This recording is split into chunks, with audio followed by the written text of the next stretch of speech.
ఒకసారి మీ motivational class విన్నాను పర్సనల్గా కూర్చొని. మై గాడ్ నాకే వెళ్ళాలనిపించింది కానీ అవకాశం లేక ఆగిపోయాయి. అంత బాగా చెప్తారు సార్ యాక్చువల్గా. యూఎస్ లో మీ ఏజ్ వాళ్ళు కూడా చదువుకుంటారు, వెళ్తుంటే పంపిస్తా. నిజమా? అయితే అవకాశం ఉంటే వెళ్తాను. సూపర్. సో అయితే సోనియా ఇప్పుడు తన గురించి బయట ఏం జరిగిందో మీకు తెలుసు. మీరు కంపెనీలోకి ఎంటర్ అయిపోయి ఆయన పర్సనల్ జీవితాన్ని నాశనం చేసేసి భార్య పిల్లల్ని దూరం చేసి వాళ్ళకి డైవర్స్ బలవంతంగా ఇప్పించి తనని సేమ్ బిగ్ బాస్లో చేసినట్టే ఇక్కడ చేసి తనని వశపరుచుకొని తన జీవితాన్ని అట్లా చేస్తున్నారు, పెళ్లి చేసుకుంటుంది అనేది బయట ఉన్న అపవాదు. దీన్ని ఎట్లా చూస్తారు మీరు? నేను అదే చెప్పినట్టు నేను ఎప్పుడు కూడా రిలేషన్షిప్ అంటే లైక్ ఫ్యామిలీ లైఫ్ అండ్ మ్యారేజ్లో ఎంటర్ అవ్వాలని నేను అనుకోలేదు. ఎందుకంటే I have bigger goals. So గోల్స్కి డిస్ట్రాక్షన్ అవుతుంది అని అనుకున్నా. అండ్ ఆల్సో నేను respect for my opinions and equal respect and growing together అనేది నమ్మేదాన్ని అన్నట్టు. Never into this thing. So like you said like మాకు జర్నీ డిసైడ్ చేసింది. అండ్ ఓన్లీ ఆఫ్టర్ ఇది డివోర్స్ అయిపోయిన తర్వాత and also quite lot journey అది up and down మాకు ఎమోషనల్.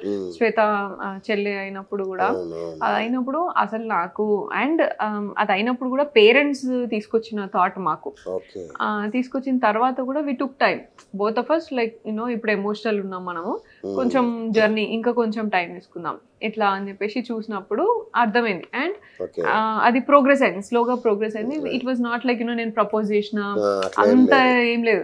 సో కాంప్లికేటెడ్, అందుకే నేను కాంప్లికేటెడ్ అని చెప్పిన. And also many thoughts like you know నాకేంటంటే ఆమె కూడా కొంచెం ముందుకెళ్తే బాగుండు, ముందుకెళ్తే మనకు కొంచెం మంచిగా హ్యాపీగా ఉంటది అట్లా.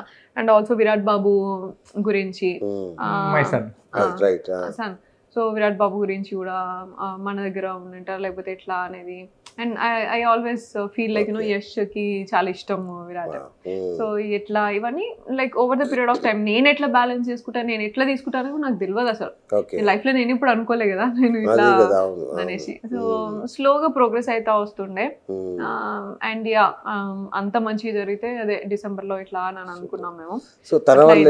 అండ్ నాకు మాత్రం బేసిక్ గా నాకు ఒకటే అర్థమైంది, ప్రోగ్రెస్ టైం తీసుకున్నా అంత ఓకే, కానీ ఈ జర్నీ ఏదైతే ఉందో చెల్లెతో జరిగిన జర్నీ కానీ అండ్ అంకుల్ ఆంటీ ఇచ్చే రెస్పెక్ట్ కానీ నాకు వాళ్ళు గ్రేట్ఫుల్ ఫీల్ అయ్యి ఇస్తారో మరి ఎట్లనో నాకు తెలియదు, కానీ నాకు చాలా లైఫ్ లో చాలా ప్రెషియస్ అనిపించింది.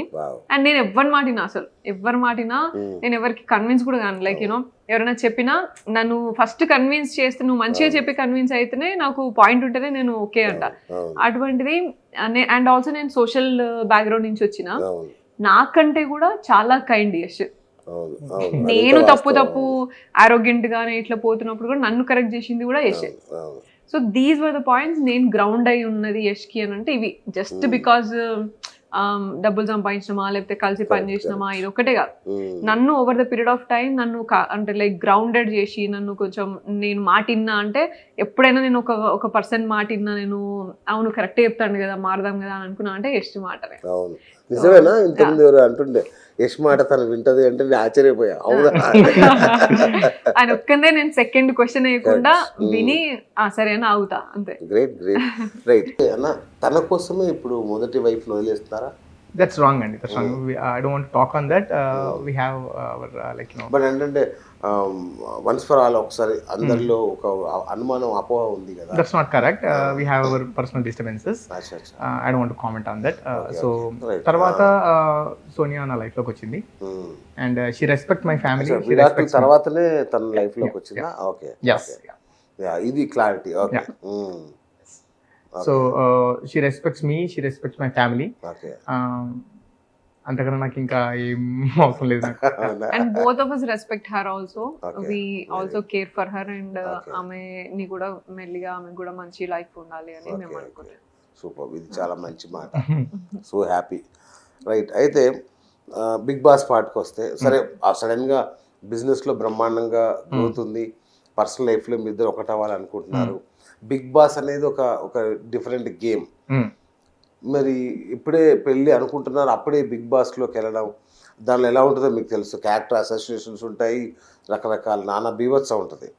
దానిలోకి పోయి బయటకు వచ్చిన వాళ్ళు ఎవరు బాగుపడ్డ చరిత్రలో లేదు actually. మన డౌన్ ద లైన్ చూసుకుంటే చాలా దరిద్రంగా ఉంటుంది అది. మరి తెలిసి ఎలా ఇప్పుడు బిగ్ బాస్ లోకి ఇప్పుడు సోనియా బిగ్ బాస్ లోకి వెళ్ళాలి, అక్కడికి వెళ్ళి అక్కడికి వెళ్ళడం వల్ల తను బెస్ట్ పొజిషన్ లోకి వెళ్తుంది, వెళ్ళడం వల్ల కిందికి తగ్గిపోతుంది, లేకపోతే అక్కడికి వచ్చిన తర్వాత తనకు ఆఫర్స్ రావాలి, మూవీ ఆఫర్స్ రావాలనేది కాదు. She's doing very good in the business. So తనకు అది అవసరం లేదు. ఓకే, బట్ నేను చెప్పింది ఏంటంటే ఆ బిగ్ బాస్ షోలో అన్ని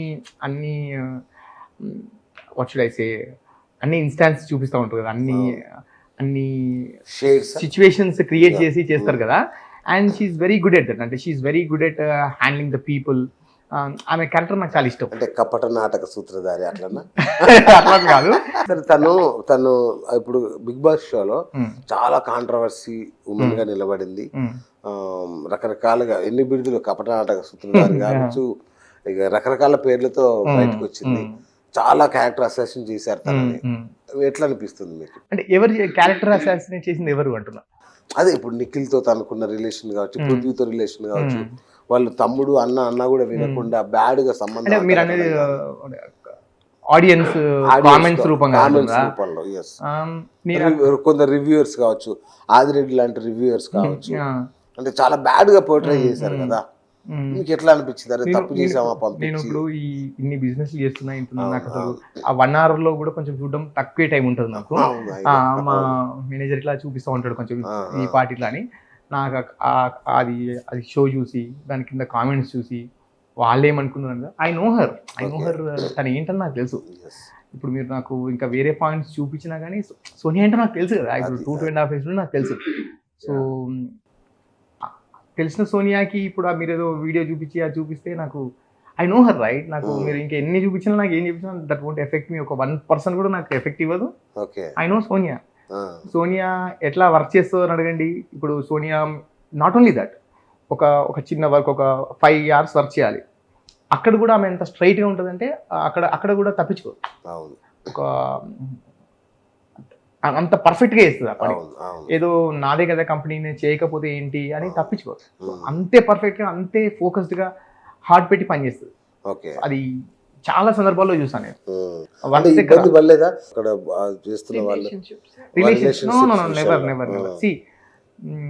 నాకు సోనియా 2.5 years తెలుసండి. సో నా లైఫ్లో టఫ్ ఫేజ్ వచ్చినప్పుడు తను ఎట్లుంది, బెస్ట్ ఫేజ్ వచ్చినప్పుడు తను ఎట్లుంది. ఇప్పుడు లెట్స్ సే తన దగ్గర బిజినెస్లో పెట్టినప్పుడు ఐ డి నాట్ ఏదో ఊరికే వచ్చారని కాదు, I asked for the investment. నేను ఏంటంటే అమ్మాయి చూడడానికి బాగుంది, పని చేస్తా అంటుంది కాబట్టి ఫ్రీగా వచ్చేసి నీకు షేర్ ఇస్తా అనలేదు. ఈ బ్రాంచ్కి ఇంత ఇన్వెస్ట్మెంట్, ఇంత షేర్ ఇవ్వాలంటే మీరు ఇంత ఐ మీన్ లైక్ ఇన్వెస్ట్ చేయాలి. ఇన్వెస్ట్ చేస్తేనే అందులో షేర్ ఇస్తా. బికాజ్ నేను కష్టపడి ఇంత పైకి వచ్చాను. అమ్మాయి ఏదో వచ్చింది చూడడానికి బాగుందంటే వచ్చిన వాళ్ళందరికి ఇవ్వలేను కదా. ఇచ్చిన తర్వాత నాకు ఒక పీరియడ్ ఉందండి ఎట్లా పని చేస్తుంది.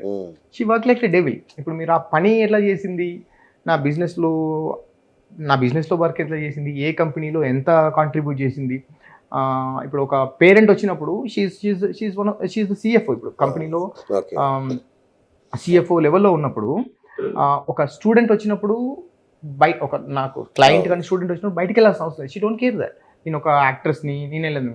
She'll go talk there and వాళ్ళ దగ్గరికి ఏంటంటే ఒక క్లయింట్ అన్నప్పుడు క్లయింట్ ఈజ్ గాడ్ అంటారు కదా.